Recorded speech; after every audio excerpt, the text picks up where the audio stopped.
मी आत्तापर्यंत कमीत कमी 2.5 कोटी रुपयांची ऑपरेशन्स ही मोफत केलेली आहेत. तर महेश पोवळे हे एका वाक्यात जर सांगायचं म्हणलं तर महेश पोवळे म्हणजे कोण आहे? सिंहगडाने जसं सगळं दिलं तसं खूप आमच्याकडनं हिरावून पण घेतलं. परंतु अफजल खानाने मग आमच्या विठुरायाच्या मूर्तीसमोर गाय का कापली? कधी निर्णय घेताना चुकीचा निर्णय घेतलाय आजपर्यंत? तर याच्या पाठीमागे इस्लाम आहे. अल्लाउद्दीन खिलजीने जे केलं, औरंगजेबाने जे केलं, अफजल खानाने जे केलं, ते आज पण अजमल कसाब पण तेच करतोय. ही कामं करत असताना मी परत तुमच्या कामाकडे येईलच, पण जी काही कामं करत असताना तुम्ही हिंदुत्वाचं काम करताय, लँडजात असेल, लवजात असेल किंवा गड संवर्धन असेल, यामुळे काही विरोधक आहेत? यामुळे विरोधक तयार झाले आहेत का? वन विभागाच्या अधिकाऱ्यांनी माझ्यासह माझे जे सहकारी होते ते आमच्या सगळ्यांना असं गचुंड धरलं आणि ते फेकून दिलं आम्हाला अक्षरशः. परंतु आज कोथरूडकर हक्काने म्हणतात की दादा आमचेच आणि अख्खं पुणे म्हणते की दादा आमचे. बऱ्याचदा वडील गेले, भाऊ गेला, यावेळी आपण स्वतः परत काहीतरी काम केलं पाहिजे या हेतूने काम करत गेलात, मान्य आहे. पण आपण परत समाजसेवेचं काम केलं पाहिजे हे कसं सुचलं, किंवा यामागची काही स्टोरी का? ही मेट्रो काही का गोरी आम्हाला माहीत नव्हतं, पण ती दाखवली आमच्या भारतीय जनता पार्टीच्या सरकारने. तुम्ही सांगितल्याप्रमाणेच इयत्ता 4थीमध्ये असताना पितृचित्र हरवलं. खरं तर घरातला करता माणूस गेल्यावरती त्या कुटुंबाची अवस्था ही बिकट होती, हे तुम्ही अनुभवलं आहे. पण अजूनही तशीच आहे, किंवा तो प्रसंग अजूनही ताजा आहे तुमच्यासाठी? परंतु हे सगळं असताना अनेक वेळा आमच्यावरती हल्ले झाले. हे काम करत असताना एखादा असा दिवस आहे, तो दिवस किंवा त्या दिवसामध्ये असं काही काम घडलं आहे, काम झालं आहे की तो आता विसरता देखील येणार नाही आहे? एक दिवस उजाडला, तो आमच्या सगळ्यांच्या आयुष्यामधला काळा दिवस आहे. महानगरपालिकेची निवडणूक लढत आहे, काय विजन असणार आहे? नरेंद्र मोदीजी जर का पंतप्रधान नसते, अमित भाई शाह जर का तिथं त्यांच्याबरोबर नसते, तर आज आपण श्रीराम मंदिर बघितलं असतं का? आज भाजपचा आजची न्यूज असावी नाही तर कालची असेल. 150 जागा लढत आहे भाजप पुण्यामध्ये. अर्ज आलेत 1000. ज्या मशिदी आहेत त्या आम्ही डिमॉलिश केलेल्या आहेत. अनेक मशिदींच्या बांधकामांना स्टे आणलेला आहे. ही कामं करत असताना तुम्ही थोडंसं राजकारणामध्ये देखील गेलात, यामागची काही कारणं होती? भारतीय जनता पार्टीचा आपण फॅन म्हणू, कार्यकर्ता म्हणू, काही अनेक कर्वेनगरकरांना हेच माहीत नाही की महर्षी कर्वे हे भारतरत्न आहेत. त्याच्यामध्येच प्रश्न असा होतोय की राजकारणात जायचे म्हणून समाजसेवा करावी लागते का, किंवा राजकारणामध्ये टिकून राहायचंय म्हणून समाजसेवा करावी लागते का? त्यांनी आज तागायत मुरलीधर अण्णा मोहोळ यांनी DJ लावला नाही. हे किती दिवस टिकेल पुढे, असं काय वाटतं याबद्दल? सिंहगडावरती मोठ्या प्रमाणावर मद्यपान व्हायचं, सिंहगडावरती मोठ्या प्रमाणावर मांसाहार व्हायचं, प्लॅस्टिकचा राजरोस तिथं झालेला होता, गुटखा, सिगारेट हे राजरोसपणे तिथं विकलं जायचं. गड संवर्धनाची कल्पना कुठून सुचली की आपण याच्यावरती खोलवरती काम केलं पाहिजे? कारण सिंहगडाचा विषय पाहिला, किंवा ते काय बाकीचे काय अजून गड किल्ले आहेत. हां, एक प्रश्न सुचला, विचारू का? विचारा की. बरेच लोक बोलतात की पुण्यामध्ये भाजप सेफ आहे, याची काय कारण आहेत, किंवा खरंच सेफ आहे का? काय वाटतं याबद्दल? नेता आणि लोकप्रिय व्यक्तीमधला फरक काय वाटतो? आमच्या वारजे कर्वेनगरमध्ये एक इतर पक्षाचे नगरसेवक आहेत, तर त्यांनी त्यांच्या एका विठ्ठल मंदिरामध्ये काही मुस्लिम समाजाला घेऊन तिथं इफ्तार पार्टी केली.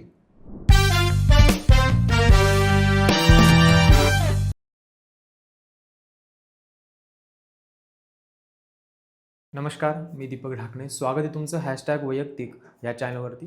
#वैयक्तिकच्या माध्यमातून आत्तापर्यंत आपण वेगवेगळ्या क्षेत्रातील लोकांच्या मुलाखती घेतल्या आहेत. आज देखील एक नवीन व्यक्ती महत्त्व आहे. ज्या व्यक्तीचं आयुष्य संघर्ष असेल, त्यांचं काम असेल, त्याचबरोबरती समाजसेवेचं काम, आणि त्याचबरोबरती आपल्या छत्रपती शिवाजी महाराजांच्या गडांबद्दलचं काम, हा पूर्ण प्रवास आहे. त्यांचे सवंगडे असतील किंवा त्यांच्या कामाची पद्धत असेल, कशा पद्धतीनं चालू झाली, किंवा बॅकएंडचा प्रवास कसा आहे, हे आपण जाणून घेतो आहे. आपण बऱ्याचदा वेगवेगळ्या गडावरचे अतिक्रमणं पाहिली असतील, तेच विषय घेऊन एक आपण आपल्या पुण्याच्या जवळचा असलेला सिंहगड किल्ला, यावरती असलेलं मोठ्या प्रमाणामध्ये असलेलं अतिक्रमण, छत्रपती शिवाजी महाराजांचा जे काही गडकिल्ले आहेत त्यावरती बेसन भाकरीचा जो काही आपल्याला आतापर्यंत पाहायला मिळत होता, तो पूर्णपणे बंद झाला. त्या एका व्यक्तीमुळे नाही म्हणणार मी, पण त्या व्यक्तीच्या ज्या काही डोक्यामध्ये विचार होते ते विचार पुढे आले, त्यांच्यावरती लोकं आली आणि ते पूर्णपणे जे काही अतिक्रमण होतं ते बंद झालं. असे असणारे महेशजी पवळे आहेत. यांचा प्रवास कसा आहे किंवा या पूर्ण त्यांची कामं तशी पाहिली तर भरपूर आहेत. त्यांची कामं काय आहेत? या सगळ्या गोष्टीचा प्रवास आपण आजच्या या छोट्याशा पॉडकास्टमधून, या गप्पांमधून जाणून घेऊ. सर, तुमचं स्वागत आहे हॅशटॅग वैयक्तिकवरती. सांगितल्याप्रमाणे आपल्या गडांवरती जे असलेले अतिक्रमण हटवलेत किंवा गडांवर जे काय बाकीच्या गोष्टी होतात हे बंद करण्यामागे तुमचा हात आहे. पण हा विषय येईलच पुढे. पण मी म्हणेल की सुरुवात कुठून झाली होती या कामासाठी, किंवा आज एखादा व्यक्ती पुढे जातोय पण पाठीमागची स्टोरी, बॅकएंड स्टोरी लोकांना माहीत नाही आहे. तुमची स्टोरी काय आहे? मी लहानपणापासून खरं तर राष्ट्रीय स्वयंसेवक संघामध्ये स्वयंसेवक म्हणून होतो. त्यानंतर संघ परिवारातीलच स्वरूपवर्धिनी संस्थेत मी लहानाचा मोठा झालो. पण ह्या सगळ्या जडणघडणीमध्ये दरवर्षी आम्ही एका किल्ल्यावरती जायचो. आमचे सर ज्ञानेश पुरंदरे सर हे आम्हाला कुठल्या ना कुठल्या तरी गडावरती घेऊन जायचे. त्या गडावरती गेल्यानंतर त्या गडाचा इतिहास, गडाची परिस्थिती, गडाबद्दल असलेला आपला अभिमान याचा पेटता ज्वाज्वल्य इतिहास हा ठेवला पाहिजे. तर त्यासाठी म्हणून त्यांनी अनेक गडकटांवर आम्हाला नेलं, गडाचा इतिहास सांगितला. मला असं वाटतं की ती जी गडाबद्दलची आस्था, याची जी ठिणगी ती खऱ्या अर्थाने वेगवेगळ्या गडांवरती गेल्यामुळं आमच्या मनामध्ये निर्माण झाली. तुम्ही पुण्यातले येता, बालपणाबद्दल काय सांगाल? किंवा बालपणामध्ये जे काय आपलं वय राहतंय त्यावेळी देखील हीच कामं चालू होत असायची किंवा तो वारसा तिथूनच मिळाला होता? खरं तर बालपण खूप कष्टप्राय गेलेलं आहे माझं. इयत्ता 4थीत असताना खरं पितृछत्र हरपलं. वडील गेल्यानंतर घरी खरं म्हणजे त्या 18 विश्वदारिद्र्य म्हणता येईल की आई घरकाम करायची. आई अनेक लोकांकडे धुणं भांड्याची कामं करायची आणि मग आम्हीसुद्धा वेगवेगळ्यामध्ये पेपर टाकणं असेल, दूध टाकणं असेल. इयत्ता 7वीपासून मी दुधाची लाईन चालू केली आणि त्या माध्यमातूनच मग माझं शिक्षण पूर्ण केलं. म्हणजे स्वतः काम करून मी माझं शिक्षण पूर्ण केलं. परंतु ह्या सगळ्या जडणघडणीमध्ये महत्त्वाचा वाटा होता तो स्वरूपवर्धिनीच्या शाखेचा, स्वामी सुभोधानंद शाखा. त्या संस्थेमध्ये गेल्यामुळं मला एक प्रकारचा संस्कार मिळाला की वागायचं कसं, राहायचं कसं. त्याचबरोबर राष्ट्रप्रथम म्हणजे काय, आपण आपल्या समाजामध्ये राहत असताना समाजाविषयी आपली जी कृतज्ञ भावना आहे त्याचं प्रकटीकरण कसं करायचं, समाजाचं हित कसं जोपासायचं, अशा प्रकारचे जे संस्कार आहेत ते खरं शाखेमध्ये मिळाले. आणि त्याचमुळं सगळीकडं बघतानाचा दृष्टिकोन हा बदलत गेला. आणि ज्यावेळेस छत्रपती शिवाजी महाराजांचा इतिहास समजायला लागला किंवा गडकोटांवरती जाऊन इतिहास कळून मिळाला, त्यावेळेस लक्षात आलं की यार नाही बाबा, हे गडकोट जर का जिवंत राहिले तरच छत्रपती शिवाजी महाराजांचा इतिहास जिवंत राहील. त्यामुळे गडकोटांवर आपल्याला काम करावं लागेल आणि मग त्याच प्रेरणेने काम करायला लागलो. तुम्ही सांगितल्याप्रमाणेच इयत्ता 4थीमध्ये असताना पितृचित्र हरवलं. खरं तर घरातला करता माणूस गेल्यावरती त्या कुटुंबाची अवस्था ही बिकट होती, हे तुम्ही अनुभवलं आहे. पण अजूनही तशीच आहे किंवा तो प्रसंग अजूनही ताजा आहे तुमच्यासाठी? हो, 100%. मी 4थीत असताना रात्रीचा वडिलांना अटॅक आला. ती रात्र आम्ही कोणीही विसरू शकत नाही. त्यावेळेस तेवढी संसाधनं नव्हती, त्यामुळं न्यायला उशीर झाला आणि मग हॉस्पिटलमध्ये गेल्यानंतर दुसऱ्या दिवशी कळलं की बाबा गेले म्हणून वडील. तर ती परिस्थिती फारच बिकट होती, वाईट होती. मला 4 बहिणी, 1 भाऊ. त्या भावाचाही वडील गेल्यानंतर काही वर्षांनी अपघाती निधन झालं. त्यामुळं असं अनेक प्रसंग आमच्या घरावरती किंवा माझ्यासोबत घडले. परंतु या सगळ्यामधनं एक उमेदीची किरण जी म्हणतो आपण, ती म्हणजे आमची आई जी नेहमी कष्ट करायची, परंतु आमच्या सगळ्यांवरती तिने एक संस्कार चांगले गेले की बाबा कुणासमोर हात पसरू नका, कष्ट करा पण कुणासमोर हात पसरू नका. त्याचबरोबर तुम्ही जे काम करताल ते प्रामाणिकपणे काम करत राहा. आणि मला वाटतं की हेच संस्कारामुळं आज वेगवेगळ्या माध्यमातून जे काही सामाजिक थोडं बहुत काम करू शकतो ते आईचेच संस्कार आहेत, त्यामुळे मी ते काम करू शकतो. बऱ्याचदा वडील गेले, भाऊ गेला, यावेळी आपण स्वतः परत काहीतरी काम केलं पाहिजे या हेतूने काम करत गेलात, मान्य आहे. पण आपण परत समाजसेवेचं काम केलं पाहिजे, हे कसं सुचलं किंवा यामागची काही स्टोरी आहे का? मी खरं म्हणजे ज्यावेळेस स्वरूपवर्धिनी संस्थेत लहानाचा मोठा होत होतो, त्यानंतर मी फायनान्स कंपनीमध्ये जॉब केला. मी पहिलं ICICI बँकेत होतो, नंतर टाटा मोटर्समध्ये होतो, त्यानंतर चोलामंडलम फायनान्समध्ये होतो. कारण मी मॅनेजरपर्यंत पोस्ट माझी होती. परंतु हे सगळं करत असताना एक मनामध्ये नेहमी एक संस्कार की जो आमचे जे सर होते गुरु ज्ञानेश पुरंदरे, त्यांनी आम्हाला सांगितलं होतं, दिला होता की अरे बाबा, आपल्याला समाजासाठी नक्की काहीतरी करायचं आहे हे पहिलं लक्षात ठेवा आणि समाजासाठी वेळ दिला पाहिजे. तर आपण नुसतं म्हणून ते चालणार नाही की मला समाजासाठी वेळ द्यायचा आहे. जोपर्यंत समाजामधले प्रश्न आपल्याला कळत नाही तोपर्यंत त्याची उत्तरं आपण शोधू शकत नाही. तर मला असं वाटतं की मी ज्या वेळेस वेगवेगळ्या व्यक्तींबरोबर काम करत होतो, ते हिंदुत्वाचा असेल, गडकोट संवर्धनाचा असेल, छत्रपती शिवाजी महाराजांच्या इतिहासाचा प्रचार प्रसार असेल, या सगळ्या विषयांमध्ये मला वेगवेगळी लोक वेगवेगळ्या वाटेवरती भेटली, वळणावरती भेटली आणि त्यांच्याकडनं मी बऱ्याच गोष्टी शिकलो की बाबा हिंदुत्वाचं काम करताना काही गोष्टी आक्रमकतेने आपल्याला कराव्या लागतात. मग त्याचे प्रश्न नेमके काय आहेत? मिलिंद भाऊ एकबोटे यांच्याबरोबर मी खूप वर्ष हिंदुत्वाचं काम केलं. त्यांनी आम्हाला आक्रमक हिंदुत्व कसं असतं, कसं करायला पाहिजे, कशा पद्धतीने आपल्याला पोलीस प्रशासन यांना हाताळलं पाहिजे, इस्लामचे प्रश्न नक्की कसे आहेत, ह्या सगळ्या गोष्टी आपल्याला लक्षात आल्या.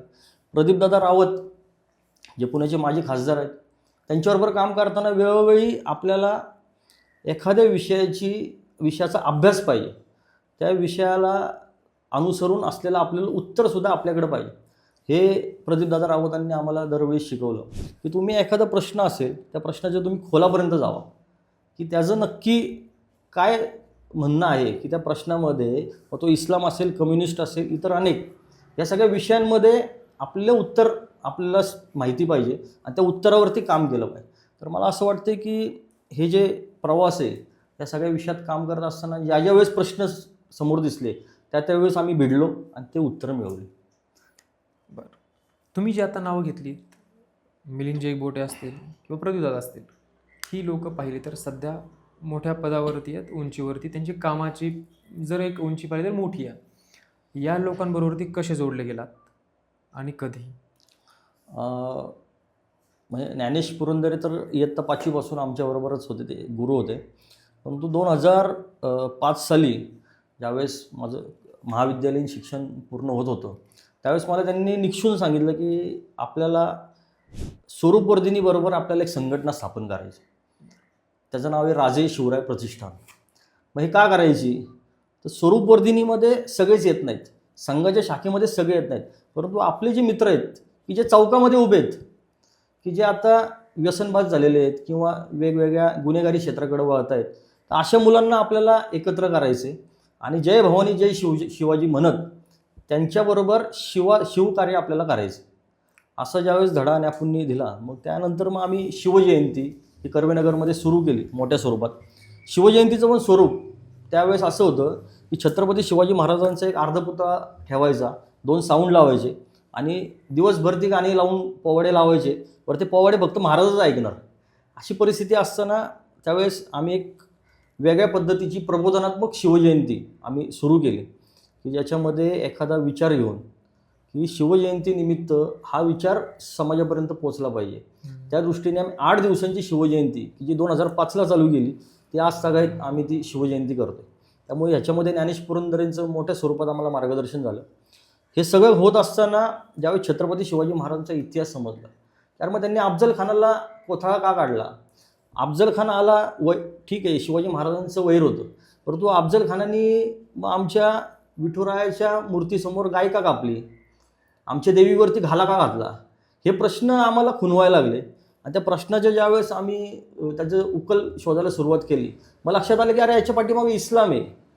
अल्लाउद्दीन खिलजीने जे केलं, औरंगजेबाने जे केलं, अफजल खानाने जे केलं, ते आज पण अजमल कसाब पण तेच करतोय किंवा आत्ताचे अफजल गुरु बी तेच करते. मग हे का?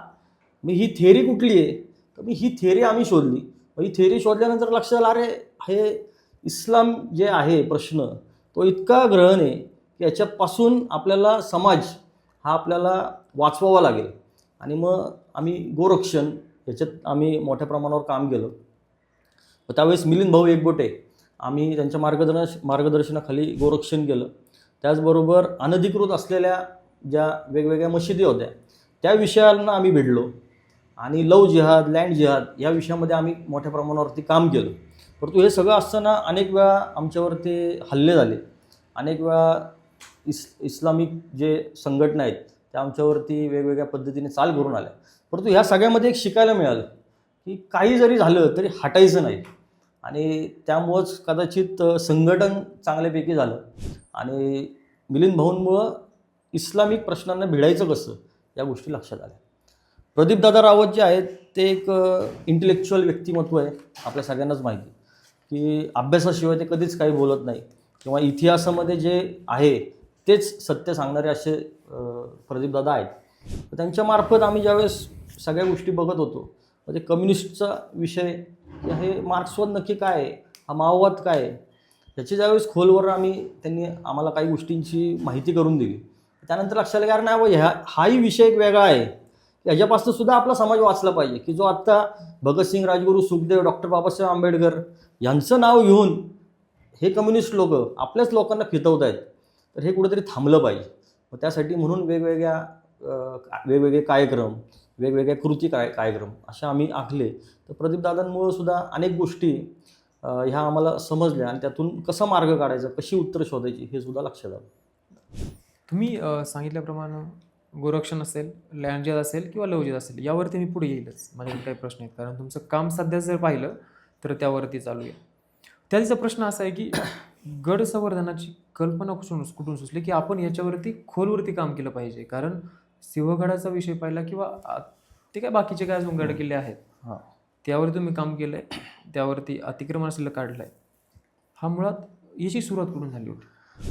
2008-09ला तुम्हाला आठवत असेल की सिंहगडाच्या पायथ्याला रेव पार्टी झाली. बरोबर.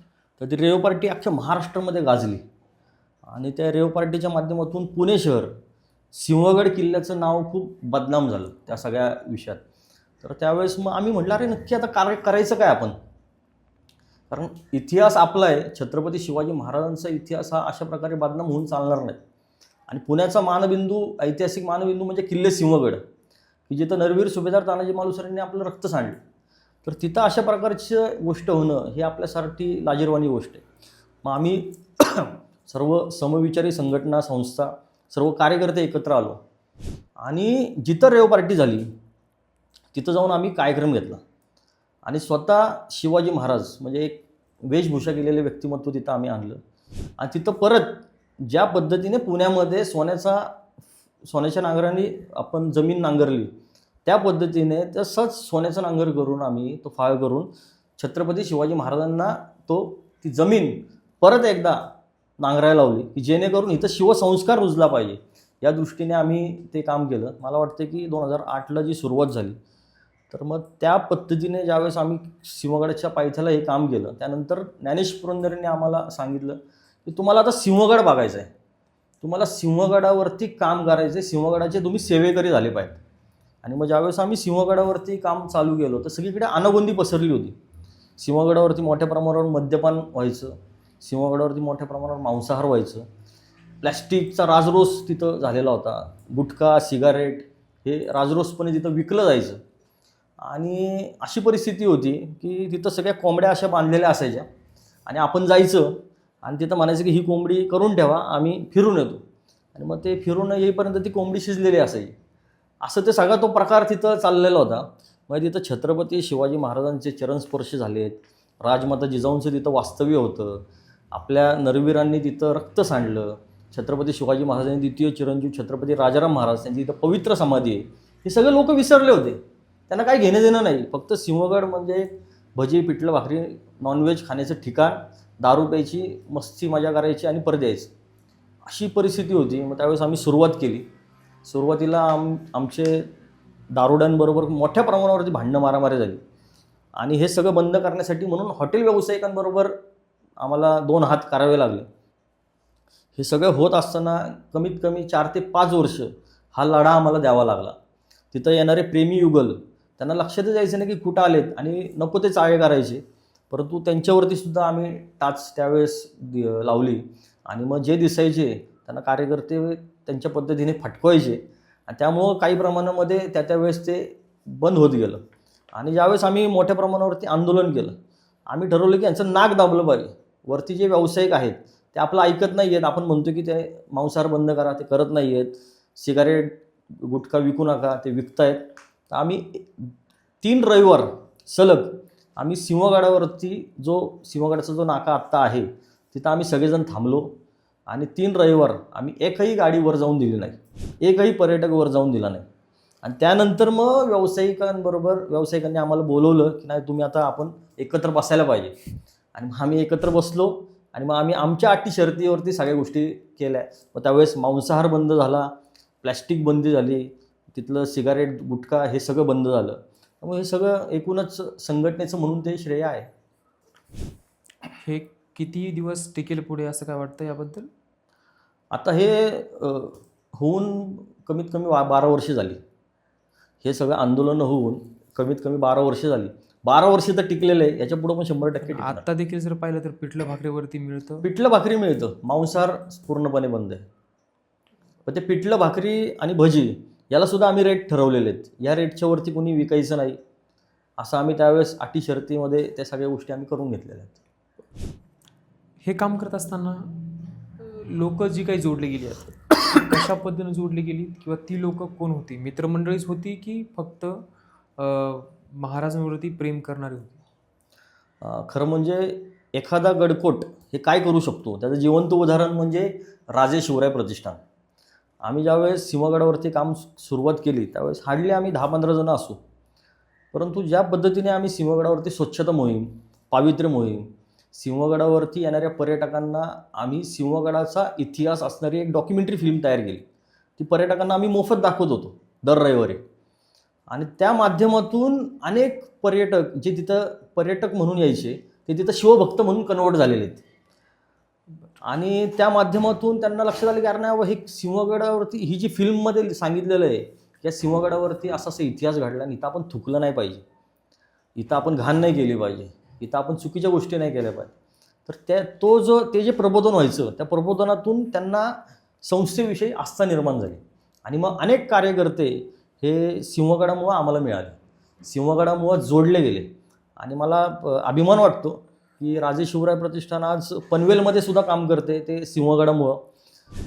पुणे शहरामध्ये फार मध्यवर्ती भाग असेल, कर्वेनगर, कोथरूड, वारजेमाळवाडी, पाषाण, सूस, बाणेर, बालेवाडी, कर्वे रोड या भागामध्ये मोठ्या प्रमाणावरती आत्ता राजे शिवराय प्रतिष्ठानचे कार्यकर्ते कार्यरत आहेत. हे काम करत असताना एखादा असा दिवस आहे, तो दिवस किंवा त्या दिवसामध्ये असं काही काम घडलंय, काम झालंय की तो आता विसरता देखील येणार नाही आहे? सिंहगडावरती ज्यावेळेस स्वच्छता मोहीम होती तर त्यावेळेस आमचे दर रविवारी कार्यकर्ते गडावरती जाऊन स्वच्छता करायचे. आम्हाला कचरावाले म्हणूनच ओळखायचे सगळेजण, कारण तेवढा कचराच आम्ही बाहेर काढायचो. परंतु हे सगळं होत असताना एक दिवस उजाडला, तो आमच्या सगळ्यांच्या आयुष्यामधला काळा दिवस आहे. अनिरुद्ध आमरे म्हणून आमचा एक कार्यकर्ता आहे. तो त्याच्या भाच्याला 10 वर्षाच्या भाच्याला तो सिंहगडावरती घेऊन गेला होता. आणि आज जो आपण सिंहगडाचा रोड बघतोय तो तेव्हा काय एवढा रोड व्यवस्थित नव्हता, फार त्याला खड्डे दगडी असा तो रोड होता. तर स्वच्छता मोहीम करून परतत असताना त्याचा सिंहगडाच्या घाटामध्ये हा ॲक्सिडेंट झाला. आणि ॲक्सिडेंट झाला तर तो डोक्यावरती तो पडला. आणि त्यावेळेस असे काय फोन वगैरे असे विशेष नव्हते. 2000 मी सांगतो तुम्हाला ती 12-13ची वगैरे गोष्ट असेल, 13-14. तर त्यानंतर त्यांना दीनानाथमध्ये हॉस्पिटलमध्ये आणलं आणि हार्डली काही वेळातच आम्हाला डॉक्टरने सांगितलं की तो जिवंत नाही. तो जो दिवस आहे तो आम्ही आज तागायत विसरू शकत नाही. कारण सिंहगडाने जसं सगळं दिलं तसं खूप आमच्याकडनं हिरावून पण घेतलं. त्यामध्ये हा एक कार्यकर्ता आहे की जो इथं मृत्युमुखी पडला. त्याचबरोबर आमच्या अनेक कार्यकर्त्यांना खूप वेळा मारहाण झाली. आमचे अनेक कार्यकर्ते त्यावेळेस त्यांची डोकी फुटलेली आहेत, हात तुटलेला आहे, पाय तुटलेला आहे, भांडणं मारामारी या सगळ्या विषयामध्ये. म्हणजे सिंहगडावरती संघर्ष खूप झालेला आहे. हे म्हणजे असंच मिळालेलं नाही आहे, याच्यासाठी खूप संघर्ष करावा लागला आहे. आणि तो कार्यकर्त्यांनी वेळोवेळी केला म्हणून आज सिंहगडावरती या सगळ्या गोष्टी आपल्याला दिसत आहेत. आज गड किल्ले आपण छत्रपती शिवाजी महाराजांचे किंवा इतिहासाची एक संपत्ती आहे. यावरती ज्या काही आता भौतिक सुविधा मिळत आहेत, हॉटेल्स आहेत, रोपवे आहे किंवा डायरेक्ट आता आपली गाडी गडापर्यंत वरतीपर्यंत जाते, किंवा आत्ता मध्यंतरीची जी काही न्यूज आहे त्याच्यामध्ये आता किती तथ्य आहे किंवा किती पुढे होईल का नाही याची मला कल्पना नाही, पण वरती गेस्ट हाऊस असलं पाहिजे किंवा अन्य अन्य काय काय काय हे जे काही होतं आहे किंवा हे जे काही बोललं जातं याबद्दल आपलं काय मत आहे? याच्यामुळे आपला इतिहास जो आहे तो थोडासा चुकीच्या मार्गाने जातोय का? नाही, सिंहगड किंवा इतर नाही नाही, अनेक मी फक्त जनरल याच्यामध्ये विचार. हां, मी फक्त एका किल्ल्याचा इथं उच्चार नाही केला आहे. आपल्या सगळे जे काही महाराजांचे किल्ले होते सगळ्या किल्ल्यांचा बोलतो. नाही, आपण आधुनिकतेचा पुरस्कार हा नक्की केला पाहिजे. रोपवेला विरोध असायचं काही खरं कारण नाही, की बाबा ज्या गडांवरती जायलाच अवघड बिकट वाटे. म्हणजे आपण जर का उदाहरण घेतलं तर रायगड किल्ले, रायगडावरती सामान्य 60 नंतरचा माणूस, 50 नंतरचा माणूस हा जाऊ शकत नाही. बरोबर. परंतु आज रोपवेमुळं 70-80 वर्षाचा माणूससुद्धा गडावरती जाऊ शकतो. पण तुम्ही जे म्हणताय की वेगवेगळ्या गडांवरती ज्यावेळेस गेस्ट हाऊस किंवा हे, तर तिथं त्याचं पावित्र्यसुद्धा जपलं पाहिजे. मग तिथं जर का जाऊन तुम्ही जर का चुकीच्या गोष्टी करणार असेल तर ते नक्कीच नाही झालं पाहिजे. आणि शासनाकडनं ज्यावेळेस गेस्ट हाऊस होईल, रोपवे होईल, त्याच्या आधी तो जो किल्ला असेल तो किल्ला व्यवस्थितरित्या डेव्हलप केला पाहिजे. त्याचं रिस्टोरेशन व्यवस्थित झालं पाहिजे, त्याचं संवर्धन झालं पाहिजे. आणि त्याचबरोबर त्याचा जो इतिहास आहे तो इतिहास लोकांपर्यंत पोचण्यासाठी म्हणून काही गोष्टी आपल्याला तिथं कराव्या लागतील आधी. त्यानंतर तुम्ही आधुनिकतेच्या मार्गाने सगळ्या गोष्टी डेव्हलप करा ना. परंतु त्याआधी तो किल्ला हा कसा डेव्हलप होईल, त्या किल्ल्याचं संवर्धन कसं होईल, त्या किल्ल्याची माहिती लोकांपर्यंत कशी पोचेल, याची उपाययोजना आपण किंवा त्याचे प्रकल्प पहिले केले पाहिजे. जसं पन्हाळ्याला झाले की पन्हाळा किल्ला, म्हणजे आता तुम्हालाही माहिती आहे की पार रस्ता सगळीकडेच आहे, परंतु पन्हाळा किल्ल्यावरती आत्ता जस्ट 6 महिन्यांपासून एक डॉक्युमेंटरी फिल्म दाखवली जाते. तर ती 7D मध्ये. मग तिथं बसल्यानंतर आपल्याला लक्षात येतो की पन्हाळ्याचा इतिहास काय. तर असं प्रत्येक गडावरती झालं पाहिजे. जर का प्रत्येक गडावरती झालं की कुठल्या गडाचा काय इतिहास आहे जर का समोरच्याला कळला, तर मला असं वाटतं की त्या गडाचं पावित्र्यसुद्धा राहील, त्या गडाचा इतिहाससुद्धा सर्वदूर जाईल. आपल्या शिवाजी महाराजांच्या इतिहासाविषयी अजून अभिमान आपल्याला वाढेल. ही कामं करत असताना मी परत तुमच्या कामाकडे येईलच, पण जी काही कामं करत असताना तुम्ही हिंदुत्वाचं काम करताय, लँडजात असेल, लवजात असेल किंवा गड संवर्धन असेल, यामुळे काही विरोधक आहेत? यामुळे विरोधक तयार झाले आहेत का? हां, 100% विरोधक तयार झालेले आहेत. म्हणजे आम्ही लँड जिहाद मधून अनेक ज्या मशिदी आहेत त्या आम्ही डिमॉलिश केलेल्या आहेत. अनेक मशिदींच्या बांधकामांना स्टे आणलेला आहे. त्यामुळे हे साहजिकच एक विरोधक आहेत. अनेक विरोधकांनी माझ्या पोलीस कंप्लेंट वगैरे सुद्धा केलेल्या आहेत. परंतु ते ठीक आहे, ते होत राहणार. त्यात काय म्हणजे घाबरण्याचं पण कारण नाहीच आणि काय अडचण पण नाही. पण लव जिहादमध्ये काम करत असताना खूप आम्हाला वाईट अनुभव आले.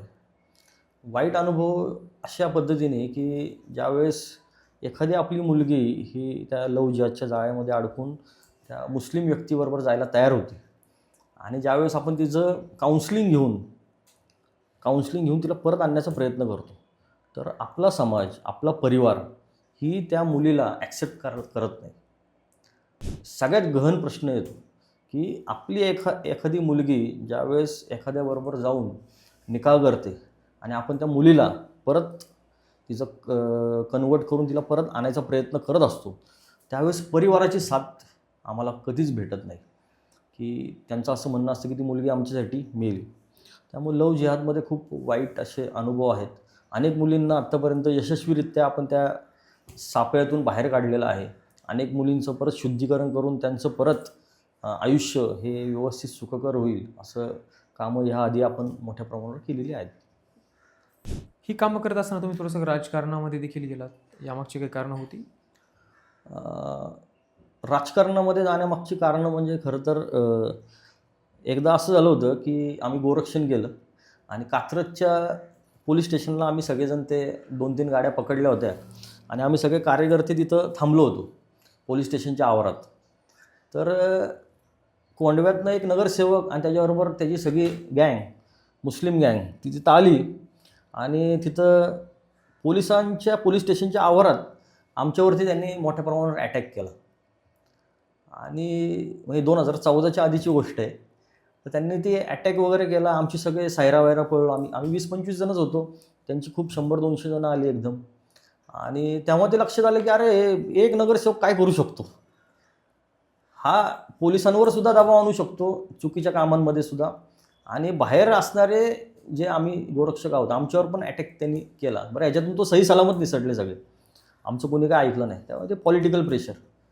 दुसरं म्हणजे सिंहगडावरती काम करत असताना आम्ही एकदा जवळपास 100-150 पोती कचरा हा सिंहगडावरून खाली आणला आणि तो वन विभागाच्या अधिकाऱ्यांच्या केबिनमध्ये आम्ही टाकून दिला. तर तेव्हा वन विभागाच्या अधिकाऱ्यांनी माझ्यासह माझे जे सहकारी होते ते आमच्या सगळ्यांना असं गचुंड धरलं आणि ते फेकून दिलं आम्हाला अक्षरशः. आम्ही त्यावेळेस लहानही होतो. तर त्यावेळेस असं कुठंतरी मनात वाटलं की अरे नाही बाबा आपण ते त्या पोझिशनला आपण नाही म्हणून हे आपल्याबरोबर असं घडतंय. तर त्या पोझिशनला आपण खरं गेलं पाहिजे. त्या पोझिशनला आपण गेलं तर आपण खूप काही चांगली कामं करू शकतो. खूप काही बदल घडवू शकतो. म्हणजे सिंहगडावरचंच का तर मी सिंहगडावरचे जास्त काम केले. कारण आम्ही असं पहिल्यापासून ठरवलं की 100 गडांवरती काम करण्यापेक्षा एकाच गडावरती 100 वेळा काम करू. आणि म्हणून आम्ही सिंहगडावरती खूप काम करतो. तर ते सिंहगडावरती ज्यावेळेस बघितलं की अरे तो बुरुज ढासळला आहे. नंतर तानाजी मालुसरांच्या समाधीची दुरावस्था आहे. राजाराम महाराजांच्या समाधीची दुरावस्था आहे. पण हे आपण केलं पाहिजे. मग हे करण्यासाठी म्हणून आपल्याला निर्णय प्रक्रियेमध्ये असलं पाहिजे. जर का निर्णय प्रक्रियेमध्ये जर का तुम्ही नसाल तर तुम्ही इथून कितीही ओरडलात तरी त्याच्यातनं काय निष्पन्न होत नाही. त्यामुळे निर्णय प्रक्रियेमध्ये जाण्यासाठी म्हणून राजकारणामध्ये आम्ही आलेलो आहोत. यानंतरचा एक प्रश्न असा येतोय, भाजपलाच किंवा भाजपबरोबर ती जाणं किंवा भाजप या पक्षामध्ये प्रवेश करणं यामागची काही कारणं होती? खरं म्हणजे नरेंद्रजी मोदी यांचं मी चरित्र वाचलेलं आहे. अनेक ह्याच्यात त्यांचे लेख वाचलेले आहेत. 2014च्या आधी बालगंधर्वला ते आले होते आणि ते एक मोठा कार्यक्रम त्यांनी झाला होता. तर त्यावेळेस गुजरातचे त्यावेळेस CM होते. 2013ची गोष्ट असेल ही. तर ते गुजरातचे CM होते आणि त्यांनी गुजरातमध्ये काही परिवर्तन घडवलं. कसं परिवर्तन केलं म्हणजे त्यांची ते सोलर सिस्टीम असेल किंवा कच्च्या वाळवंटामध्ये त्यांनी केलेली शेती असेल, तिथं पोचवलेलं पाणी असेल आणि एकंदरीतच बाकीचे जे काही गोष्टी आहेत मग त्याच्यामध्ये त्यांचं कशाप्रकारे शेतीमध्ये इतर विषयामध्ये कसं काम केलं हे ज्यावेळेस त्यांनी आम्हाला सांगितलं तिथं. आणि हे करत असताना पहिले ते संघप्रचारक होते. मग त्यांनी काश्मीरमध्ये कशाप्रकारे काम केलं तर ते जे व्याख्यान झालं त्या व्याख्यानांनी खऱ्या अर्थाने मी प्रेरित झालो. कारण काय म्हटलं हे नरेंद्र मोदीजी आहेत, त्यांनी एवढं काम केलं त्या पोझिशनला तर त्यांचे हात आपण बळकट केले पाहिजेत. त्यामुळं पहिल्यापासूनच एकतर भारतीय जनता पार्टीचा आपण फॅन म्हणू, कार्यकर्ता म्हणू काही, पण ॲक्च्युअलमध्ये नव्हतो कधी, पण गुड विषर तर होतोच नेहमी. आणि हिंदुत्वाची लाईन असल्यामुळं भारतीय जनता पार्टी हिंदुत्वाच्या लाईनवर चालणारा पक्ष आहे. त्यामुळं आपसुकच तिकडं वळण गेलं आणि मग 2015मध्ये मी भारतीय जनता पार्टीमध्ये प्रवेश केला. आत्ता कुठल्या पदावरती आहात? आत्ता मी कुठल्या पदावरती नाही आहे. मी युवा मोर्चाचा पुणे शहर उपाध्यक्ष होतो. त्यानंतर भारतीय जनता पार्टी फादरवडीचा पुणे शहर चिटणीस होतो. आणि आत्ता 2 महिन्यांपूर्वी जी रचना बदलली त्याच्यामध्ये मी काही जबाबदारी आत्ता घेतलेली नाही आहे. त्याची काय कारणं होती? आता तिकीटच घ्यायचं आहे. त्यामुळं खऱ्या अर्थाने म्हटलं की जबाबदारी नको. बरं, मी त्याच्याकडे येतो मग. हो. महानगरपालिका लढवण्यामागचं 30 कारणं होती जी तुम्ही सांगितलीत आत्ता, की हो. थोडंसं राजकारणामध्ये जर आलं तर मला कामाला त्याचा सपोर्ट मिळेल किंवा बाकीचं काय? मी कर्वेनगरमध्ये माझा जन्म झालेला आहे. मी कर्वेनगरची संपूर्ण जडणघडण वारजे कर्वेनगरचं हे संपूर्ण मी माझ्या डोळ्यांनी बघितलेलं आहे. आम्ही ज्या शेतामध्ये खेळायचो, ज्या आमराईमध्ये जायचो तिथं सगळं डेव्हलपमेंट झालेली. परंतु हे सगळं होत असताना जो सांस्कृतिक बाज आहे कर्वेनगरचा तो जपला जातोय का असं एक मला नेहमी प्रश्न पडायचा. की आमची वनदेवी माता जी स्वयंभू आहे परंतु ते आमच्या लोकांनाच माहीत नाही. बरं आमचं वारजे कर्वेनगर ही शिक्षणाची गंगोत्री आहे. कारण तिथं भारतरत्न महर्षी धोंडो केशव कर्वे यांनी शिक्षणाचा पाया तिथं रोवला आहे. परंतु आम्हाला अनेक कर्वेनगरकरांना हेच माहीत नाही की महर्षी कर्वे हे भारतरत्न आहेत, ही परिस्थिती आहे. तर मला असं वाटतं की ते जे आहे कर्वेनगरचं, वारजे कर्वेनगरचं जो अभिमानास्पद काही गोष्टी ते संपूर्ण महाराष्ट्रासमोर सुद्धा आल्या पाहिजेत. आमचं कर्वेनगरमध्ये अख्ख्या महाराष्ट्रातली लोकं येतात शिक्षण घेण्यासाठी, मुलं. तर त्यांच्यावरती कर्वेनगरकर म्हणून, वारजेकर म्हणून आम्हाला काही संस्कार केले पाहिजेत. कारण तेच जर का आम्ही संस्कार केले तर ते महाराष्ट्रभर जाणार आहेत आणि त्या दृष्टीने काही कामं तिथं होताना दिसले नाही. एक प्रसंग असाही आहे की आमच्या वारजे कर्वेनगरमध्ये एक इतर पक्षाचे नगरसेवक आहेत. तर त्यांनी त्यांच्या एका विठ्ठल मंदिरामध्ये काही मुस्लिम समाजाला घेऊन तिथं इफ्तार पार्टी केली आणि तिथं रोजा सोडला वगैरे वगैरे असं सगळं केलं. तर मग ते बघून मला खूप किळस आली राजकारणाची. अरे म्हटले, तुम्ही एवढे लाचार कसे काय होऊ शकता मतांसाठी? आणि ते बघितल्यानंतर मग म्हटलं की अरे नाही, आपण आपला जो काही संस्कार आहे, आपला जो काही हिंदुत्व आहे ते आपण समाजासमोर मांडलं पाहिजे. समाजाला आपण ती दिशा दिली पाहिजे. नाहीतर मग हे अशी जर का लोक ही वाढत गेली तर आपला जो हिंदुत्व म्हणून आहे, आपण जे हिंदू संस्कृती ही लोक पाहू शकते. आज ते आपल्या मंदिरापर्यंत आले, आपल्या विठ्ठल रुक्मिणीच्या पार चरणापाशी आलेत, आपल्या मूर्तीपाशी आलेत आणि ते वेगळ्या पद्धतीचा त्यांचा ते संस्कार करतायत. हे बघणं हे शक्य नाही, हे आपण सहन नाही केलं पाहिजे. मग तेव्हा आम्ही ठरवलं की नाही, आपण ह्या राजकारणामध्ये आपण सक्रिय उतरूयात आणि कशा पद्धतीने एक हिंदुत्वाचं काम होऊ शकतं हे आपण खऱ्या अर्थाने समाजाला दाखवून देऊ. आज भाजपचा आजची न्यूज असावी हे तर कालची असेल. 150 जागा लढत आहे भाजप पुण्यामध्ये, अर्ज आलेत 1000. आजचीच असावी न्यूज. काय वाटतं याकडे? नाही, भारतीय जनता पार्टी हा असा पक्ष आहे की तो सामान्य व्यक्तीला आणि ज्याचं खऱ्या अर्थाने एक वैचारिकता आहे, जो जिंकून येऊ शकतो, अशा व्यक्तीला नक्की तिकीट देतात. आता आपण जर का बघितलं तेव्हा माझे मार्गदर्शक आहेत चंद्रकांतदादा पाटील, की गिरणी कामगाराचे चिरंजीव आहेत. तर पण आत्ता अख्ख्या महाराष्ट्राचं ते नेतृत्व करताना दिसत आहेत. दुसरे आहेत ते मुरलीधरांना मोळ, की रसाचं गुऱ्हाळ चालवणाऱ्या व्यक्तीचे ते चिरंजीव आहेत. तिथनं त्यांचा प्रवास आहे. परंतु आज ते केंद्रीय राज्यमंत्री. हे कुठं होऊ शकतं? ते भारतीय जनता पार्टीमध्येच होऊ शकतं. भारतीय जनता पार्टी हा असा पक्ष आहे की जो तळागाळातल्या व्यक्तींना, तळागाळातल्या कार्यकर्त्यांना हा नक्की बळ देतो. आणि मी तर लहानपणापासूनच कष्ट सोसत पुढं आलेलो आहे. मी हिंदुत्वाचं काम करतो आहे. मी वेगवेगळ्या शिवाजी महाराजांच्या रिलेटेड असलेल्या वेगवेगळ्या विषयांना हात घालतो आहे. त्याचबरोबर भारतीय जनता पार्टीचं गेले 10 वर्ष झालं सक्रियपणे, प्रामाणिकपणे काम करतो आहे. त्यामुळं अशा कार्यकर्त्यांना नक्की भारतीय जनता पार्टी हे बळ देणार, हे मात्र नक्की. असं बोलणं झालं कुणाशी? असं बोलणं जरी नसलं तरीसुद्धा आम्हाला काही पक्षाची लाईन ही कळती. त्यामुळं पक्ष 100% आपला विचार करेल असं मला वाटतं. बाकी काही कर्वेनगर भागामध्ये खूप सारे विरोधक आहेत किंवा विरोधी पक्षाची लोक आहेत, नेते आहेत, ज्या लोकांनी याच्या आधी पदं भूषवली आहेत, निवडून आले आहेत. याकडे तुम्ही कसं पाहता? ह्याच्या आधी जे होऊन गेलेले आहेत तर त्यांनी त्यांच्या पद्धतीने, त्यांना जेवढं वाटलं, त्यांना जेवढं समजलं व त्यांची जेवढी क्षमता होती त्या पद्धतीने त्यांनी कर्वेनगरचा विकास करण्याचा नक्की प्रयत्न केला आहे. त्याबद्दल काय म्हणजे काय म्हणायचं काय कारण नसावं. पण आपण आता मला असं वाटतं की आपण जर का शिक्षित असेल तर आपण समाज हा शिक्षित करू शकतो. आपण जर का निर्व्यसनी असेल तर समाज हा निर्व्यसनी आपण करू शकतो. आपण जर का सुसंस्कृत असेल तर समाज आपण सुसंस्कृत करू शकतो. समाजाची जडणघडण ही आपल्यापासून सुरुवात होते. आणि मला असं वाटतं की त्याचमुळं मी राजकारणात आलो. आपल्याला समाज सुसंस्कृत करायचा आहे. समाजामध्ये ज्या गोष्टी आहेत चुकीच्या त्या बदलण्यासाठी म्हणून आपल्याला काम करायचं.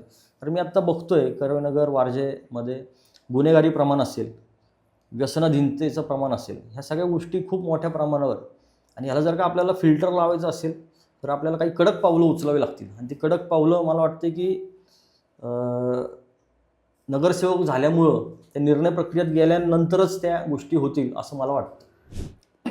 मुळात प्रश्न असा येतोय पुन्हा खूप सारी लोक राजकारणात येण्याआधी समाजसेवा करतायत, समाजसेवेकडे जातात, समाजसेवा करतात. पण याच्यामध्ये प्रश्न असा येतो याच्यामध्ये की नंतर पुन्हा राजकारणात जात आहेत. त्याच्यामध्येच प्रश्न असा होतोय की राजकारणात जायचे म्हणून समाजसेवा करावी लागते का, किंवा राजकारणामध्ये टिकून राहायचंय म्हणून समाजसेवा करावी लागते का? प्रश्न खूप चांगला आहे. पण मी मगाशी जे सांगितलं की आम्हाला जे अनुभव आले त्या अनुभवामुळं आम्ही राजकारणामध्ये गेलो. की यार जोपर्यंत आपण निर्णय प्रक्रियेमध्ये जात नाही तोपर्यंत आपल्याला जे अपेक्षित निर्णय आहेत, समाजाला जे हितकारक निर्णय आहेत ते आपण घेऊ शकणार नाही. म्हणून आपण राजकारणात जायचं हा पहिला निर्णय आम्ही घेतला. आणि मी जे मगाशी सांगितलं तुम्हाला की बाबा आपल्यावरती जे संस्कार झालेले आहेत, आपल्याला जे आपला अजेंडा म्हणून ज्या गोष्टी करायच्या आहेत त्या कुठनं कराव्या लागतील तर त्या पदावरती जावं लागेल. म्हणजे त्याचं ज्वलंत उदाहरण म्हणजे नरेंद्र मोदीजी जर का पंतप्रधान नसते, अमित भाई शाह जर का तिथं त्यांच्याबरोबर नसते तर आज आपण श्रीराम मंदिर बघितलं असतं का? तर मला वाटते नाही. 500 वर्ष नाही झालो. आज आपण 370 कलम किती वर्ष संघाच्या शाखेमध्ये आपण प्रत्येक वेळेस आम्ही म्हणतो 370 कलम हटाव. ते हटलं आत्ता यांच्यामुळं. अशा अनेक गोष्टी झालेल्या आहेत की ज्याच्यामुळं आज आपण म्हणतो की बाबा नरेंद्र मोदी नसते तर हे घडलं नसतं.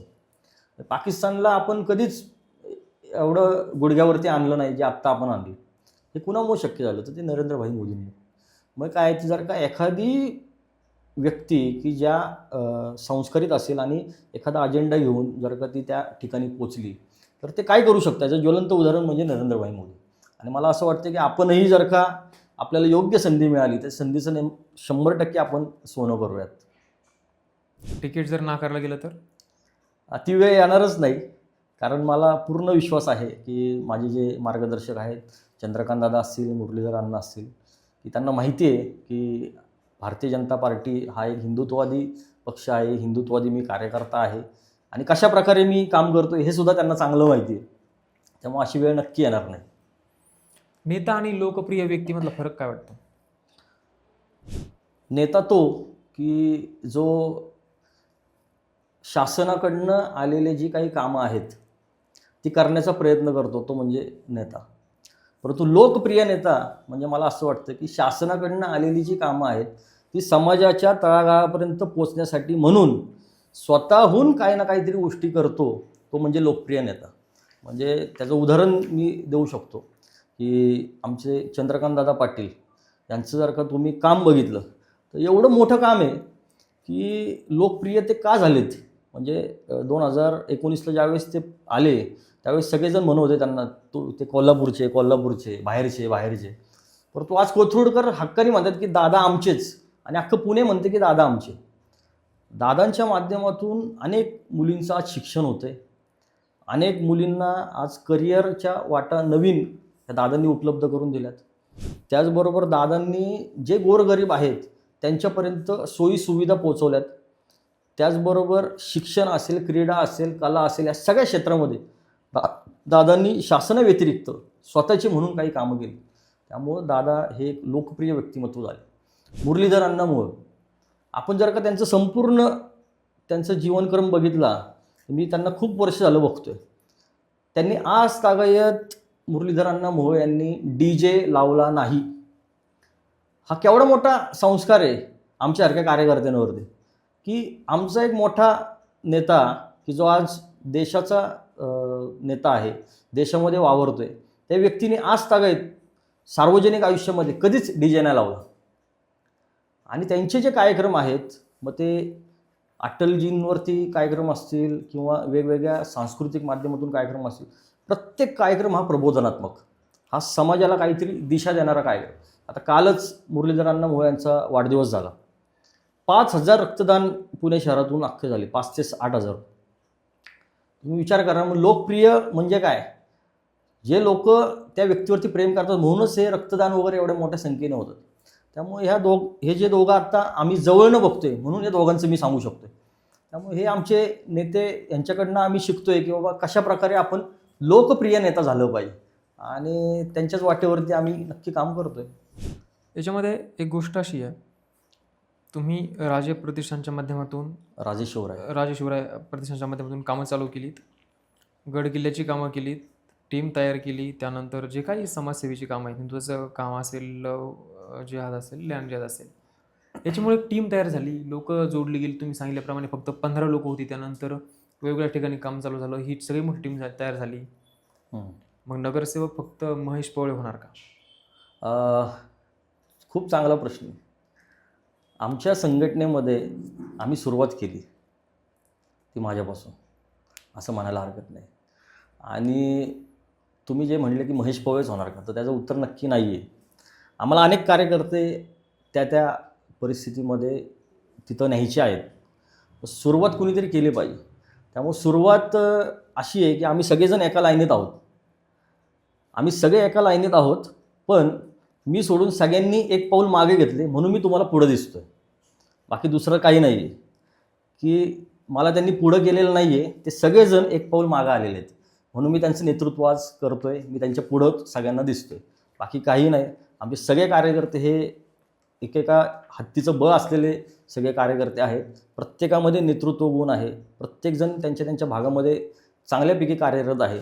भविष्यामध्ये नक्की प्रत्येकाला जिथं जिथं संधी मिळेल तिथं तिथं आमचे कार्यकर्ते हे 100% हिंदुत्वासाठी म्हणून पुढाकार घेऊन त्या पद्धतीने काम करतील. तुम्ही नेतृत्वाचा विषय काढला, नेतृत्वाचा.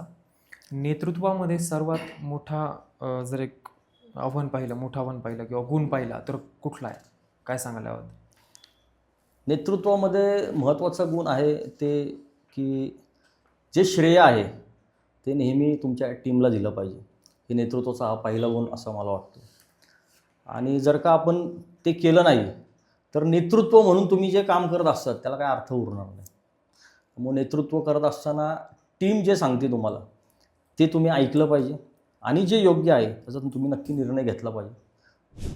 एक मोठी टीम सांभाळता, एका मोठ्या प्रतिष्ठानचं नेतृत्व करता तुम्ही, किंवा आज राजकारणामध्ये उतरला आहेत तुम्ही. कधी वेळ जर आली तर मनाचं ऐकता की बुद्धीचं?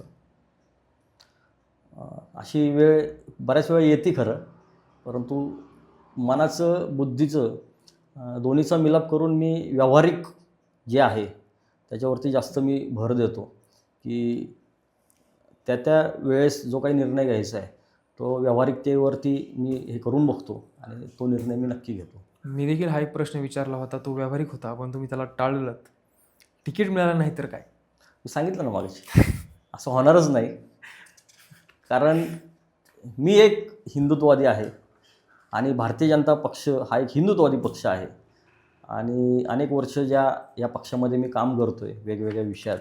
ते आमचे आदरणीय चंद्रकांतदादा असतील, मुरलीधरांना असतील, यांना सगळ्यांना माहिती. त्यामुळं काही अडचण येणार नाही असं 100% वाटतं मला. कधी निर्णय घेताना चुकीचा निर्णय घेतला आहे आजपर्यंत? बरेच निर्णय घेतले, त्याच्यामध्ये काही चुकाही झाल्या, परंतु त्या चुका म्हणता येणार नाही. त्या चुकीतनं आम्ही बऱ्याच गोष्टी शिकलो सुद्धा. आणि असा एक निर्णय घेतला होता आम्ही की सिंहगडावर ज्यावेळेस आम्ही आपला जो तानाजी मालुसऱ्यांचा जो कडा आहे त्याच्यासमोर झुंजार बुरुज आहे, तर व्हॅली क्रॉसिंग आम्ही चालू केलं. पनवेलमधली एक टीम होती, त्या टीमबरोबर आम्ही एक व्हॅली क्रॉसिंग चालू केलं उपक्रम. की प्रत्येकाकडनं 100-150 रुपये घ्यायचे आणि ते त्यांना व्हॅली क्रॉसिंग करून द्यायचे. परंतु हे सगळं करत असताना सगळे सेफ्टी पॉईंट्स सगळे आपण कवर केले होते आणि जे काही करणारे होते ते सुद्धा त्या बाबतीत एज्युकेटेड, वेल सर्टिफाईड सगळी लोकं होती. परंतु आमचा एक कार्यकर्ता होता की तो कार्यकर्ता जरा थोडासा जास्त एक्साईट असायचा, तर तो पलीकडच्या बुरुजावरती लोकांना घ्यायला थांबला होता आणि त्या दोरचा जर्क बसला आणि त्याच्यामुळं तो त्या बुरुजावरनं पडला. तो बुरुजावरनं पडल्यानंतर त्याला आम्ही मग हॉस्पिटलाइज केलं. तो महिनाभर सह्याद्री हॉस्पिटलमध्ये होता. डॉक्टर चारू आपटे यांनी त्याचं ऑपरेशन केलं. ते सगळं कॉमेतनं बाहेर आलं, व्यवस्थित झाला तो. परंतु तो निर्णय माझा चुकला असं मला नेहमी वाटतं की एकतर ते व्हॅली क्रॉसिंग आपण केलं, परंतु त्याच्यासाठी म्हणून ज्या काही इन्शुरन्स करायला पाहिजे होते, बाकीच्या गोष्टी करायला पाहिजे होत्या, त्या करायच्या राहिल्या. तर मला वाटतं की तो एक चुकीचा निर्णय होता असं मला आत्ता वाटतं. तुम्ही 2015मध्ये भाजपमध्ये प्रवेश केलात, काम करताय, पण आता तिकीट घेताय. तर अशी जबाबदारी घेताना कधी मनामध्ये भीती वाटते? नाही, आजपर्यंत कधीच वाटली नाही भीती. कारण एवढे काही काही गोष्टी बघितल्यात आयुष्यात, तर ह्या कामाची म्हणजे जाणीव पण आहे, जाण पण आहे आणि माहिती पण आहे. त्यामुळे काही अडचण नाही.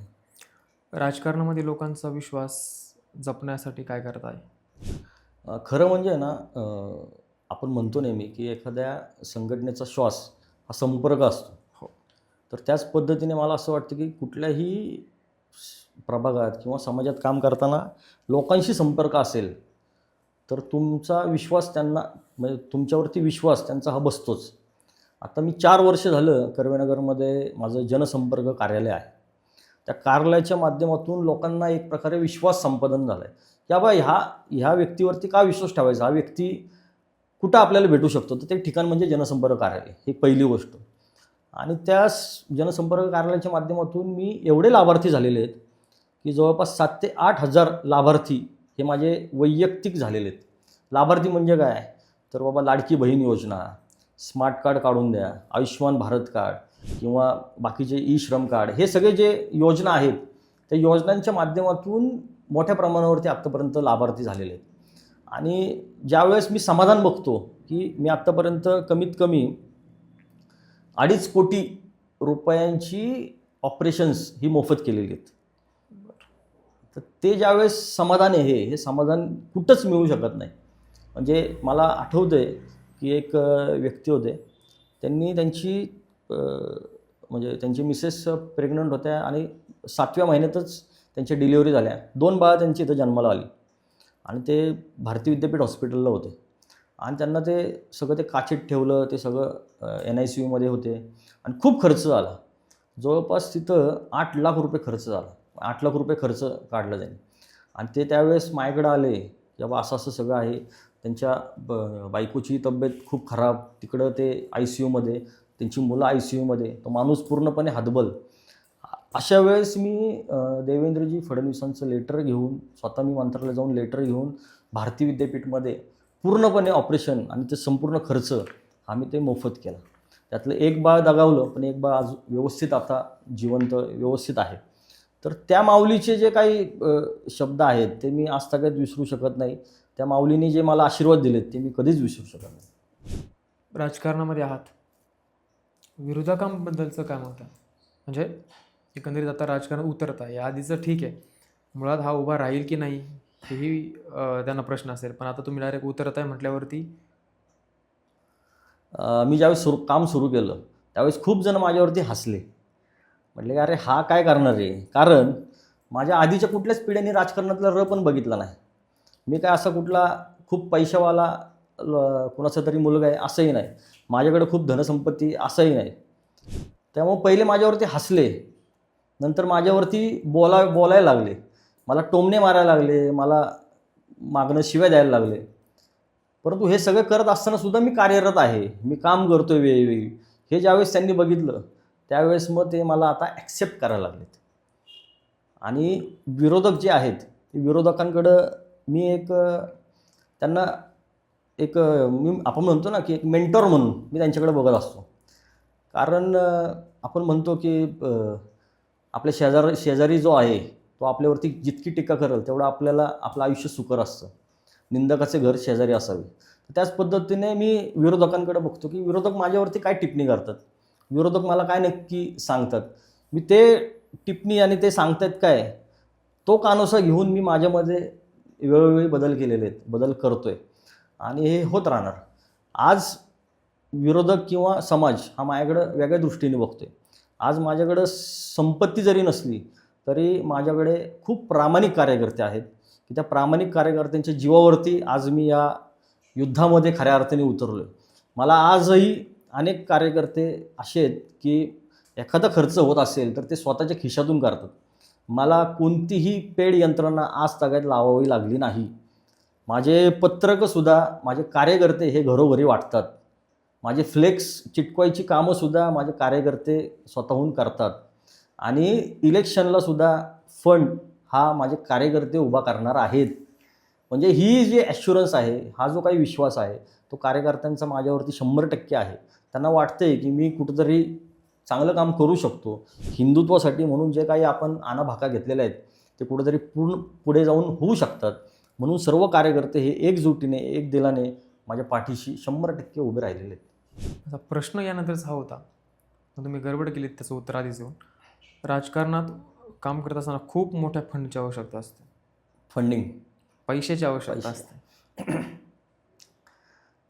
खरं सांगू का, राजकारणात उतरण्यासाठी पैशाची आवश्यकता असते, हे विधान तेवढं बरोबर नाही. राजकारणामध्ये जर का तुम्हाला उतरायचं असेल, तर तुम्हाला एकतर तुमच्यामध्ये शुद्धता पाहिजे आणि दुसरं म्हणजे तुम्हाला लोकांना वेळ देता आला पाहिजे. हे जर का असेल तर 100% तुम्ही राजकारणामध्ये यशस्वी होताल असं मला वाटतं. पैसा ही दुय्यम दर्जा आहे.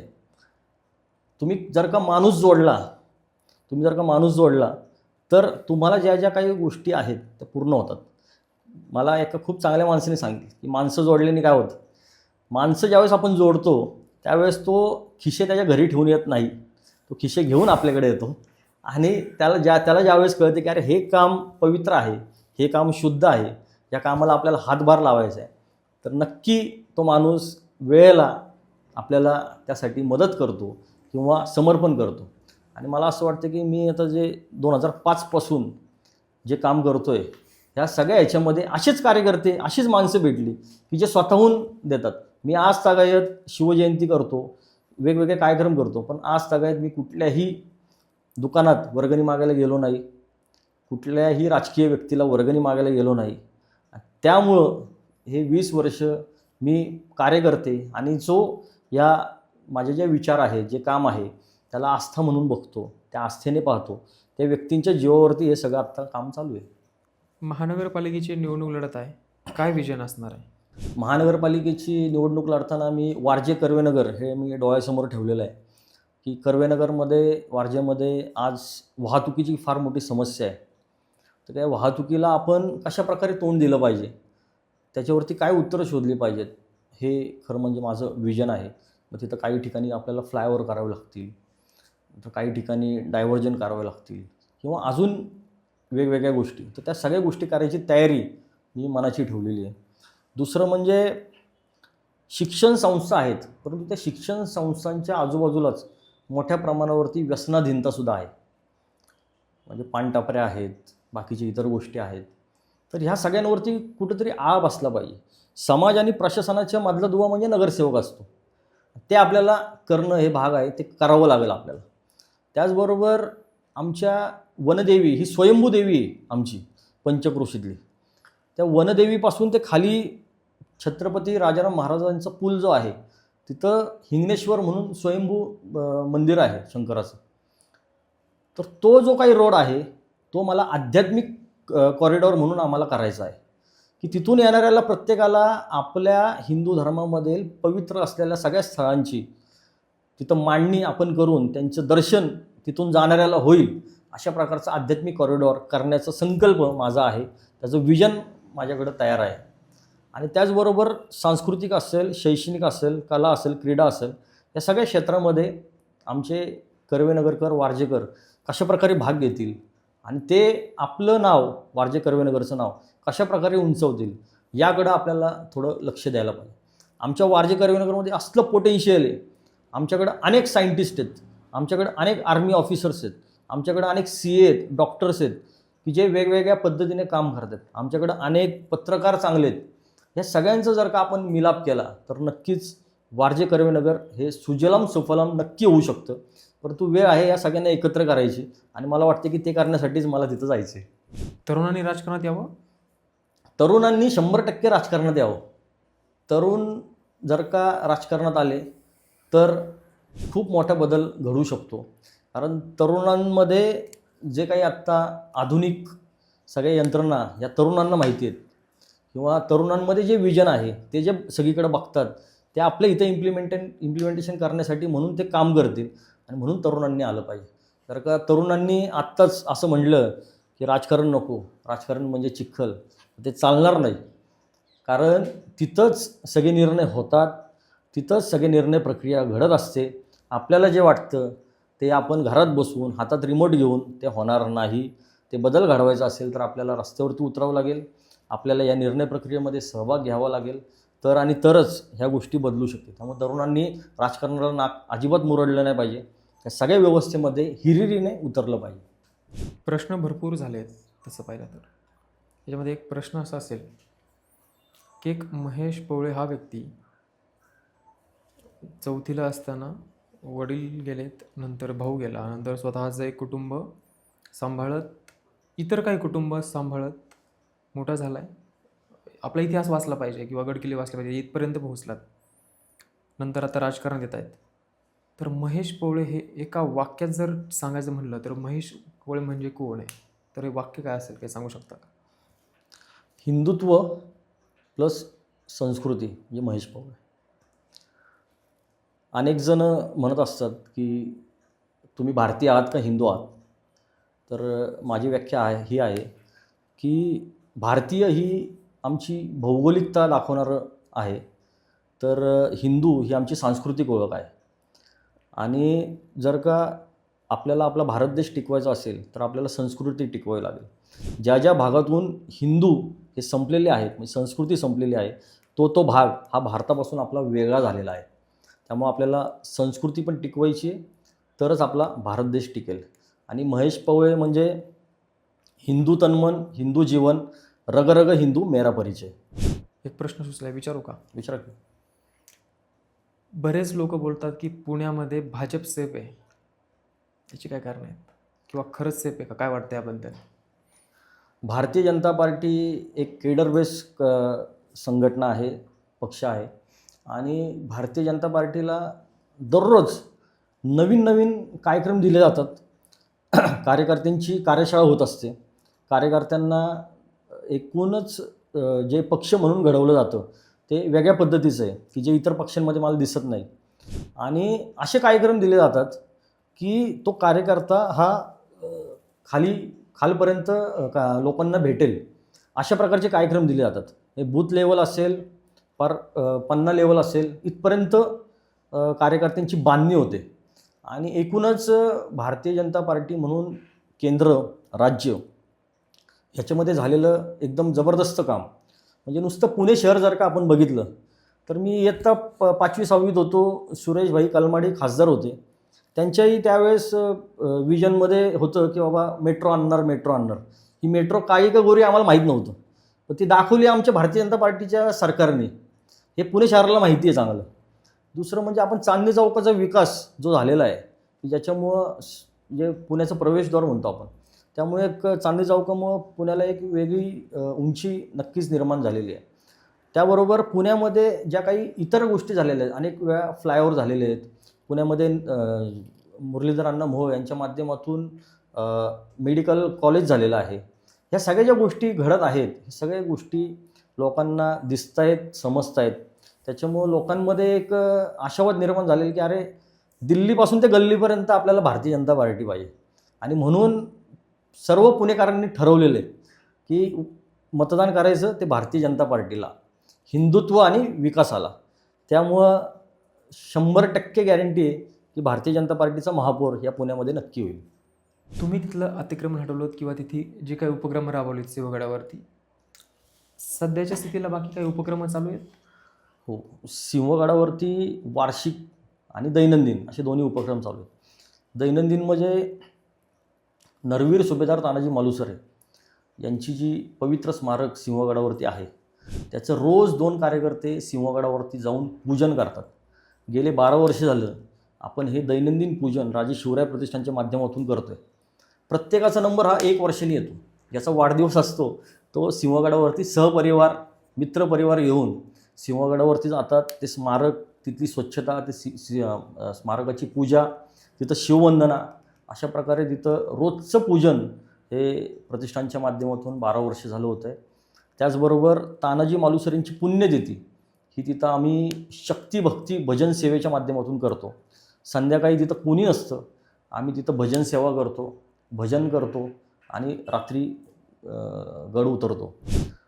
बाबासाहेब पुरंदरेंना आम्ही ज्यावेळेस भेटलो त्यावेळेस आम्ही एक प्रश्न केला की सिंहगडावरती आम्ही तानाजी मालुसरेंची पुण्यतिथी करतो, परंतु पुण्यतिथीला असा आनंद नसतो, आनंदोत्सव करता येत नाही, कारण तो तानाजी मालुसरेंचा बलिदानाचा दिवस आहे.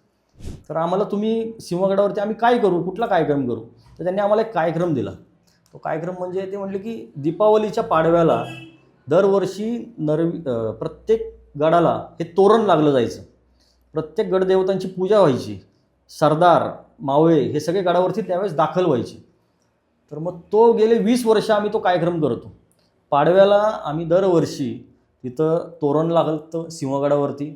आमची एक प्रभात फेरी होते, तिथं तानाजी मालुसरे असतील, नंतर कोंढाणेश्वर असेल, त्याचं पूजन होतं. त्यानंतर तिथं व्याख्यान होतं, पद्य होतात आणि त्यानंतर कुणी ना कुणी पोवाडे म्हणतात. तो असा कार्यक्रम भरगच्च आणि आनंदोत्सव असं तर सिंहगडावरती दीपावली पाडवा होत. असे हे कार्यक्रम वर्षभराचे आहेत आणि स्वच्छता मोहीम, पावित्र्य मोहीम ही दर महिन्याला होत असते. आजच्या या चर्चेतून मतदारांना काही आव्हान करायचं आहे?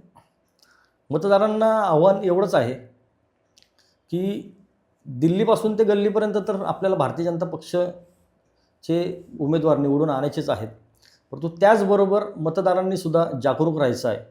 मतदारांनी ज्या दिवशी मतदान करायचं आहे त्या दिवशी 100% सर्वांनी बाहेर येऊन मतदान करावं, असं एवढंच मला वाटतं की या निमित्ताने आव्हान करावं. नक्कीच. तुम्ही देखील आज या चॅनलवरती आलात, वेळ दिलात, कामं तुमची चांगली आहेत, ती तुम्ही सांगितली आहेत, त्यावरती आपण चर्चा केली. येणारी निवडणूक असेल त्यावरती देखील चर्चा केली. त्याबद्दल मी तुमचे #वैयक्तिक याकडून खूप खूप धन्यवाद देईल. आपण आज जे भेटलेत, महेश पवळे आपल्याकडे पाहुणे होते. या व्यक्तीचा प्रवास तुम्हाला कसा वाटला आम्हाला कमेंट्सच्या माध्यमातून नक्की कळवा.